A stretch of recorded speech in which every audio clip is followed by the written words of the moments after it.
नमस्कार दोस्तों, stock coach Raghav में स्वागत है आपका। आज डिस्कस करेंगे कि आर पावर में क्या करना चाहिए। पोजीशन को इंक्रीज करना चाहिए, प्रॉफिट बुक करना चाहिए या इसको होल्ड करना चाहिए।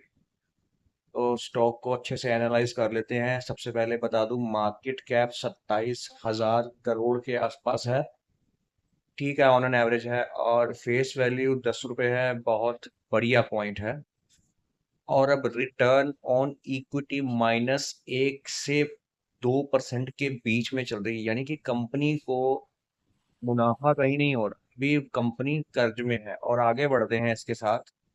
अब कंपनी की इक्विटी कैपिटल मैंने चेक की है, जो कि बहुत ज्यादा बढ़ चुकी है। तकरीबन 4 से 5 साल में ये डबल हो चुकी है। मैंने आपको पिछले वीडियो में जो यस बैंक के ऊपर मैंने बनाया था, उसमें भी बताया था कि उसकी इक्विटी कैपिटल जो है वो बहुत बड़ी होने के कारण ये जो स्टॉक है मूवमेंट नहीं कर पा रहा, अपसाइड मूवमेंट नहीं कर पा रहा। और हर किसी के अकाउंट में होने के कारण, पब्लिक होल्डिंग ज्यादा होने के कारण इनकी मूवमेंट जो है वो स्लो हो जाती है। अब इसमें इक्विटी कैपिटल 4,000 करोड़ के ऊपर है, पर रिजर्व एंड सरप्लस 12,000 करोड़ के हैं। ये रिजर्व एंड सरप्लस तो अच्छे हैं। अब अगर हम बात करते हैं कि पब्लिक होल्डिंग की, तो इसमें पब्लिक होल्डिंग 55% के ऊपर चली गई है। और जो प्रमोटर होल्डिंग है वो 24% रह गई है। एफआई और डीआई ने 1-1% इंक्रीज किया है, पर ये जो प्रमोटर है वो 24%, सबसे बड़ा नेगेटिव पॉइंट होता है। यानी कि जो प्रमोटर है, कंपनी के जो ओनर्स हैं, बोर्ड ऑफ डायरेक्टर्स हैं, उन्हीं का इंटरेस्ट नहीं है इस शेयर में। हालांकि पीछे अनिल अंबानी ग्रुप है, जो आपको पता है काफी लंबे समय से डिफॉल्ट कैटेगरी में चल रहा है, तो उसका भी इफेक्ट इस शेयर पे पड़ता है।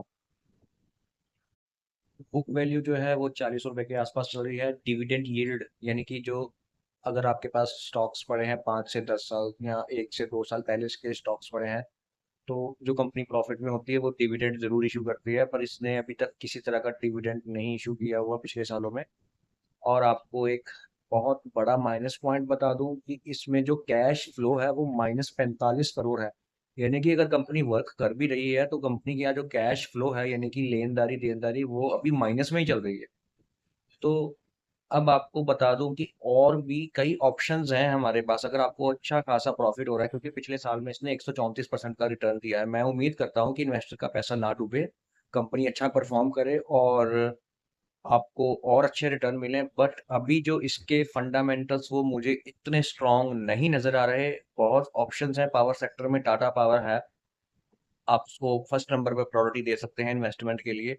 ट्रेडिंग वाले तो अभी इस स्टॉक में एंटर करने की बात ही ना करें। डाउन साइड, पहला टारगेट अगर ये गिरता है 20 DMA, 200 DMA और 50 MA, डाउन साइड से डाउन साइड का जो 48 रुपये 50 पैसे के नीचे अगर ये जाएगा, तो पहला टारगेट 55, दूसरा 48 रुपये 50 पैसे, फिर उसके बाद 40 रुपये, और ऊपर का 72 रुपीज होगा टारगेट। तो ऐसे ही इंफॉर्मेशनल वीडियोस आप तक पहुंचती रहें, तो उसके लिए आप चैनल को सब्सक्राइब कीजिएगा, वीडियो को लाइक कीजिएगा। धन्यवाद।